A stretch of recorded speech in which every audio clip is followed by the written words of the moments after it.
थोडा जास्त बोलले. तर बघूया. हा मला शर्ट एकदम माझं असं जसं एक्सपेक्ट केलं तसं आलेलं नाही आहे. सो आय डोंट नो मी याच्यावर फोटो क्लिक करतोय पण टाकणार आहे की नाही टाकणार आहे, कारण की चांगले मला नाही वाटत चांगले येतील फोटोज. आहे इकडचा सीन कडकच. बघूया किती कपल आलेले आहेत तिथे.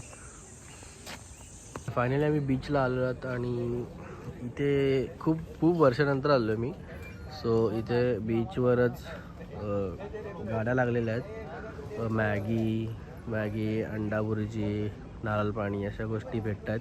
पहिले एवढ्या सगळ्या गोष्टी नव्हत्या पण आत्ता आहेत. सो चांगल्या सोयी चालू झालेल्या आहेत. मे बी सरकारला टॅक्स जात किंवा भाडा जात असेल इकडचं, पण चांगलं आहे. लोक येणाऱ्या जाणाऱ्यांना थोडं खायला प्यायला भेटेल आणि सीन बघा.